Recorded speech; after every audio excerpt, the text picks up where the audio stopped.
Hello students, it's third video of this chapter, relations and functions. Today we will solve some more problems from this chapter. Now the first problem is check whether the relation are defined on the set 1, 2, 3, 4, 5, 6. The given set is 1, 2, 3, 4, 5, 6 and relation is given AB, B is equal to A plus 1. Now you can see R is given AB, B is equal to A plus 1. Check the reflexibility, the given relation is reflexive or not. Then you can see AA does not belong to R. Okay. A, because A is not equal to A plus 1, ये possibility नहीं है. A is equal to A plus 1 आएगा, ठीक है ना, where A belongs to R. ठीक है, आपको बात समझ में आएगी. अगर मैं A लेता हूं तो A इधर रखूंगा, B की जगह भी A रखूंगा, तो A is equal to A plus 1, ये पॉसिबल नहीं है, तो इसलिए ये रिफ्लेक्सिव नहीं है, नॉट रिफ्लेक्सिव आप लिख लीजिए.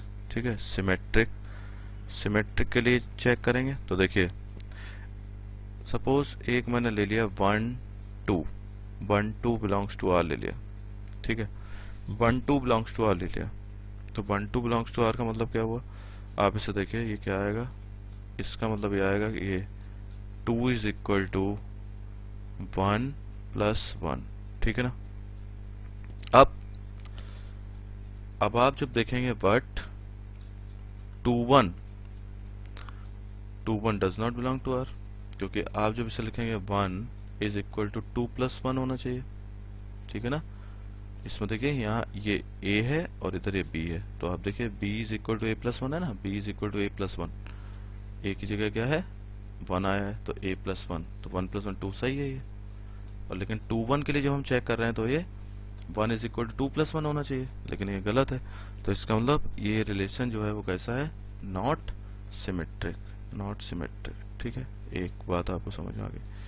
अब देखिए नेक्स्ट, अब वो ये कहता है ट्रांजिटिव के लिए चेक कर रहे हैं. ट्रांजिटिव के लिए देखिए, ट्रांजिटिव के लिए चेक करिए. तो ट्रांजिटिव देखिए, ये रिलेशन ऐसा होता है, suppose 1, 2, 1, 2 and 2, 3 belongs to R. मैंने ऐसे ले लिया 1, 2, 2, 3 बिलोंग्स टू R, क्योंकि 1, 2 मतलब 2 प्लस 1 1 हो जाएगा, और 3 अगर मैं लेता हूँ 3 इज इक्वल टू 2 प्लस 1, तो ये भी सही है. ठीक है. अब आप देखिए, मतलब अगर आप समझना चाहें तो मैं लिख के दिखाता हूँ. 2 इक्वल टू होता है 1 प्लस 1, और 3 का मतलब क्या हो गया 2 प्लस 1. तो देखिए ये चीज जो है B है और ये A है और प्लस 1 फिक्स है, तो ये सही है. अब इसका मतलब ये होगा कि 1 3 को बिलोंग करना चाहिए, 1 3 को बिलोंग करना चाहिए. तो हम ये चेक कर लेते हैं. तो देखिए इसके हिसाब से क्या आना चाहिए, 3 equal to 3 is equal to 1 plus 1, एक ही जगह आ रहा है, तो ये पॉसिबल नहीं है, गलत है, तो नॉट ट्रांजिटिव. ठीक है, तो ये रिलेशन जो है ट्रांजिटिव नहीं है. तो आप देख लीजिए, ना ही ये रिफ्लेक्सिव है, ना ट्रांजिटिव है, और ना ही ये रिफ्लेक्सिव, सिमेट्रिक, ट्रांजिटिव तीनों नहीं है. ठीक है. अब देखिए ये क्वेश्चन देख लीजिए, इसमें लिखा है so that R in R, R का मतलब ये R बहुत इंपॉर्टेंट R है, ये क्या है, रियल नंबर्स के लिए है. किसके लिए, रियल नंबर्स के लिए है. Defined as R is equal to this, A is less than equal to B is reflexive and transitive but not symmetric. वो तो चेक करने से पता चलेगा. ठीक है, तो R आपके पास है, तो R आप लिख दीजिए, R is equal to AB where A is less than equal to B. ये आ गया. ठीक है, तो रिफ्लेक्सिव के लिए हमने चेक किया. तो देखिए रिफ्लेक्सिव के लिए जब चेक करते हैं तो क्या होता है, तो ये आएगा, आपने ये लिया A belongs to R, तो ठीक है, as you can see A equal to A. ठीक है ना, इसका मतलब ये रिफ्लेक्सिव है. मतलब आप मेरी बात समझ रहे हैं. अगर मैं यहाँ रखूँ 1, 1, तो 1 1 सही है, 2 2 3 3 4 4 5 5 6 6 सही है, माइनस में लेता हूँ -1 माइनस सब सही है, फ्रैक्शन में लेता हूँ 1/2 इक्वल टू 1/2, मतलब ये सभी के लिए सही आएगा, ठीक है ना। सिमेट्रिक के लिए देख लीजिए जरा, सिमेट्रिक के लिए जब आप चेक करेंगे तो जैसे सपोज हमने लिया 1 4 1 4, ठीक है, तो 1 4 जो है सही है, इसमें आप देख सकते हैं। मतलब इसका क्या मतलब हुआ, 1 4 का मतलब क्या है, मतलब ये है कि चलिए मैंने यहाँ 2 लिख दिया तो और अच्छा लगेगा आपको, तो आपको लगेगा 2 इज लेस देन 4, ठीक। अब लेकिन अगर आप 4 2 लेते हैं, 4 2 सपोज हमने एक लिया 4 2, तो 4 2 जो है आर को बिलोंग नहीं करेगा, क्योंकि क्यों नहीं करेगा आप देखिए, क्योंकि 4 जो है लेस देन 2, ठीक है, इसलिए नहीं करेगा। A B belongs to R but B A does not belong to R, so the given relation is not symmetric. Clear? Transitive के लिए चेक कर लेते हैं भाई। देखिए transitive, for transitive let A B and B C belongs to R, तो इसका क्या मतलब है, ए जो है वो क्या है, less than equal to B है, और इसका क्या मतलब हुआ, b less than equal to c है, ठीक है। तो अगर आप इसको अब देखते हैं तो आपके पास क्या रिजल्ट आएगा, देखिए जरा, तो इसका मतलब आपके पास ये रिजल्ट आएगा a is less than equal to c, simple. तो इसका मतलब ये हुआ कि AC belongs to R, yes, the given relation is transitive. मैं आपको समझा दूं, जैसे दिया है 1 2, फिर दिया है 2 3, तो इसका मतलब क्या है, 1 जो है वो क्या है, लेस देन इक्वल टू 2 है। इस रिलेशन में देखिए 2 is less than equal to 3 है, तो वो 1 और 3 की बात कर रहा है, तो आप जब 1 और 3 की बात करेंगे तो देखिए 1 is less than equal to 3, it's obvious. तो आप इसका जब आंसर लिखेंगे the given relation is transitive, okay. तो ये आपका जो क्वेश्चन था क्लियर हो गया। इज रिफ्लेक्सिव, यस, ये रिफ्लेक्सिव है, देखिए रिफ्लेक्सिव हो गया, yes reflexive, and transitive, transitive भी है, यस, देखिए ट्रांजिटिव भी मैंने बताया, नॉट सिमेट्रिक, बट सिमेट्रिक नहीं है, ये देखिए नॉट सिमेट्रिक, क्लियर। तो इस तरीके से हमने इस क्वेश्चन को कर लिया। अब देखिए एक क्वेश्चन है, इस क्वेश्चन में लिखा हुआ है check whether the relation R, check whether the relation R in R, फिर वही बात आ गई, बस रियल नंबर का केस जब है तो उसको खास तरीके से देख लीजिए।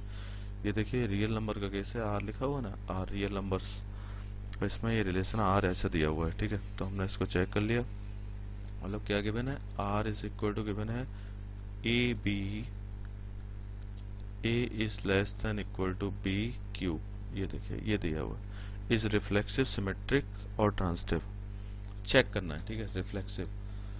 तो जब आप चेक करते हैं रिफ्लेक्सिव, सिमेट्रिक, ट्रांजिटिव के लिए, तो सारी चीजें आपको दिमाग में रखनी पड़ेंगी। रियल नंबर्स के लिए चेक करना, बस ये ध्यान रखना है, ठीक है। तो देखिए रियल नंबर्स के लिए जब हमने चेक किया, तो सपोज हमने एक फ्रैक्शन ले लिया, रिफ्लेक्सिव के लिए चेक किया, तो एक फ्रैक्शन ले लिया 1/3, तो देखते हैं 1/3 के लिए क्या ये सही होगा रिलेशन। तो देखिए ये बिलोंग नहीं करेगा, क्यों नहीं करेगा, क्योंकि आप ये देखिए 1/3 जो होता है बड़ा होगा 1/3 के क्यूब से, ठीक है। अब अगर मैं यहाँ पे कोई नंबर ले रहा होता, सपोज मैं नेचुरल नंबर ले रहा होता 1 1 2 2, तो 2 तो क्यूब जो होगा हमेशा बड़ा होगा, ठीक है ना, क्यूब जो होगा हमेशा बड़ा आएगा, ठीक है। अब इसमें निगेटिव नंबर अगर मैं ले लूं, सपोज मैं ले लेता हूं -2, ठीक है, तो -2 के लिए अगर मैं चेक करता हूं तो -2 और -2 रखूंगा तो ये हो जाएगा -2 का क्यूब। तो आप जरा देखिए -2 और इधर आंसर क्या आएगा -8, तो देखिए ये रिलेशनशिप भी गलत हो गई, मतलब नेगेटिव नंबर -8 जबकि क्या है, नंबर जो है लेस देन है -2 से, तो ये रिलेशनशिप भी गलत होगी। इसका मतलब रियल नंबर्स के लिए अगर मैं नेचुरल नंबर के लिए कर रहा होता तो ये रिलेशनशिप सही होती, इसका मतलब ये रिफ्लेक्सिव नहीं है, नॉट रिफ्लेक्सिव, ठीक है। अब आप आ जाइए सिमेट्रिक की बात कर लेते हैं हम लोग। सिमेट्रिक के केस में क्या होगा, सिमेट्रिक के केस में जब आप देखेंगे तो फिर से मुझे वो लेना पड़ेगा 1 2, सपोज मैंने एक लिया और 1 2 आर को बिलोंग कर रहा है, ठीक है, इस तरीके से मैं 1 2 ले लेता हूँ। तो ये आप देख लीजिए 1 जो है लेस देन इक्वल टू 2 सही है, ठीक है। अब इसी को आप 2 1 लीजिए, 2 1 अगर मैं लेता हूं ये R को बिलोंग नहीं करेगा। क्यों नहीं करेगा कि 2 क्यूब ग्रेटर देन 1 होता है ना, ठीक है। तो इसलिए सिमेट्रिक नहीं है, नॉट सिमेट्रिक। क्लियर, आपको बात समझ में आ गई? 2 1 के लिए नहीं हो रहा है। और डेफिनेशन ये कहती है A B belongs to R then implies B A B belongs to R then B A belongs to R होना चाहिए, ठीक है। अब देखिए ट्रांजिटिव रिलेशनशिप चेक कर लेते हैं, ट्रांजिटिव है या नहीं है। ट्रांजिटिव के लिए हम फ्रैक्शन ले लेते हैं तो इजी हो जाता है। सपोज मैंने ये फ्रैक्शन लिया और ये बोला, एक ये फ्रैक्शन ले लिया और एक और ले लिया 3/2, और सपोज मैं ले लेता हूँ 6/5 ले लिया, ये देखिए, और ये R को बिलोंग करता है। ये आप चेक कर सकते हो, इसमें कोई ऐसी चीज नहीं। देखिए 3 जो है लेस देन है किससे, 3/2 के स्क्वायर से, ठीक है। एंड 3/2 लेस देन 6/5 का स्क्वायर, ये देखिए दोनों सही है, बिल्कुल दोनों सही है। तो अब देखिए क्या करेंगे हम, इसका मतलब ये होना चाहिए 3 और 6/5 में रिलेशन हमें देखना है। तो देखिए अब हम देखते हैं 3 एंड 6/5। तो आप जब इसको देखेंगे तो ये जो है रिलेशन गलत हो गया, क्योंकि देखिए आप इसको देखिए 3 जबकि आएगा ग्रेटर देन 6/5 का स्क्वायर, 36/25 है ना, तो ये इस तरीके से आ गया। तो इसका मतलब ये हुआ कि R इज नॉट ट्रांजिटिव, ठीक है। तो आपको ये रिलेशन मिल गया, सिमेट्रिक भी नहीं है, ट्रांजिटिव भी नहीं है और रिफ्लेक्सिव भी नहीं है। अब देखिए, अब हम लोग जो है एक क्वेश्चन और कर रहे हैं, ये 6th क्वेश्चन दिया हुआ है। इसमें क्या लिखा हुआ है देखिए, so that the relation R in the set 1 2 3 given by R is equal to 1 2 2 1 symmetric. But इसमें सिंपल R रिलेशन दिया हुआ है, कोई डिफाइन नहीं किया है, सिंपल लिखा हुआ है। तो देखिए R हमने लिख लिया 1 2 2 1, ये लिखा हुआ है, ठीक है। तो आप चेक करिए रिफ्लेक्सिव के लिए हमने चेक किया। तो रिफ्लेक्सिव के लिए जब आप चेक करते हैं तो देखिए 1 1 है, नहीं है, 2 2 भी नहीं है और 3 3 भी नहीं है। तो ये रिलेशन जो है रिफ्लेक्सिव नहीं हो सकता, ठीक है। तो ये रिलेशन जो है नॉट रिफ्लेक्सिव, ठीक। अब इस तरीके के क्वेश्चंस को जब हम करते हैं तो आप एक काम और करिए कि इसमें आप जो है डेफिनेशन और लिख दीजिए, ठीक है। हमेशा अगर आप डेफिनेशन इसके साथ लिखेंगे तो आपको मार्क्स जो है पूरे मिलेंगे, ठीक है। डेफिनेशन जरूर लिखनी चाहिए। जैसे आप ये लिख दीजिए, a relation R on a set A is called reflexive if A belongs to R for every A belongs to R। बस ये डेफिनेशन लिख दीजिए, हो गया। अब सिमेट्रिक के लिए चेक करते हैं। तो सिमेट्रिक के लिए जब आप चेक करेंगे तो देखिए ये गिवन है 1 2 belongs to R, ठीक है। This implies 2 1 belongs to R है, 1 2 भी है, 2, yes, it means the given relation is symmetric। ये सिमेट्रिक है। तो इसमें भी आप डेफिनेशन लिख दीजिए, if A1 A2 belongs to R implies that A2 A1 belongs to R for all A1 A2 belongs to R, ठीक है। अब ट्रांजिटिव के लिए लिख दीजिए। ट्रांजिटिव रिलेशनशिप में हम क्या चेक करेंगे, ट्रांजिटिव में हमने क्या किया, 1 2 and 2 1 belongs to R, okay. तो अब क्या होना चाहिए, 1 1 R को बिलोंग करना चाहिए। तो आप लेकिन यहाँ देखिए but 1 1 does not belong to R, तो इसका मतलब the given relation is not transitive, ठीक है। given relation is not transitive, ये आपका आ गया। अब देखिए आपको ये करना है, इसमें भी आप डेफिनेशन लिखते हैं, if A1 A2 belongs to R and A2 A3 belongs to R implies that A1 A3 belongs to R for all A1 A2 A3 belongs to A। तो ये जब तक आप नहीं करेंगे तब तक आपको जो है मार्क्स पूरे नहीं मिलेंगे। तो ये डेफिनेशन आपको याद रखनी है। अब देखिए, so that the relation R in the set A of all the books in the library of a college given by R is equal to X by X and Y have same number of pages is an equivalence relation। तो देखिए इस तरीके के relations को show करना आसान है। देखिए R लिखा हुआ है, R आप पहले लिख लीजिए, X Y, X Y means X and Y have the same number of pages, same number of pages. Okay, तो देखिए ये आपने लिख दिया। जब आप चेक करेंगे रिफ्लेक्सिव के लिए चेक करेंगे, तो रिफ्लेक्सिव के लिए जब आप चेक करते हैं तो इसमें लिखा है, देखिए एक्स एक्स हम लेंगे, ठीक है, तो हमने देखा कि X X belongs to R, सही है, क्योंकि देखिए इसका मतलब होगा X and X have same number of pages, same number of pages, ठीक है ना, क्योंकि एक्स एंड एक्स का मतलब हुआ एक ही बुक की बात हो रही है, तो एक ही बुक है तो वो सेम नंबर ऑफ पेजेस होंगे, ये तो सिंपल सी बात है। सिमेट्रिक के लिए हम क्या करते हैं, X Y belongs to R, इसका क्या मतलब हुआ, X and Y have same number of pages, इसका ये मतलब हुआ। अब हमने देखा वाई, इधर देखिए एक्स वाई है, तो क्या हम इनको चेंज कर सकते हैं, वाई एंड एक्स ऐसे लिख लीजिए, वाई एंड एक्स, तो y and x have the same number of pages, मैं कहता हूं, ठीक है ना, 10 इज लेस देन 100 और मैं बोलता हूं 100 इज ग्रेटर देन x, ठीक है। तो इस तरीके से इसमें क्या हो रहा है, जैसे x और y की मैंने प्लेस सिर्फ चेंज कर दिया, ठीक है, और बात एक ही है, तो इसका मतलब हुआ कि y x belongs to r। तो आप देखिए डेफिनेशन क्या कहती है, a1 a2 belongs to r implies that a2 a1 belongs to r for all a1 a2 belongs to a। तो ये कैसा हो गया, सिमेट्रिक हो गया, यस ये सिमेट्रिक है। अब ट्रांजिटिव के लिए देख लीजिए, ट्रांजिटिव के लिए जब हम इसको सॉल्व करेंगे तो क्या करेंगे, ट्रांजिटिव रिलेशन जब हम देखेंगे तो हम ऐसे लिखेंगे एक्स वाई, एक्स वाई आप ले लीजिए, तो एक्स वाई जब आप लिखेंगे तो इसका क्या मतलब हुआ, X and Y have same number of pages, इसका ये मतलब हुआ ना।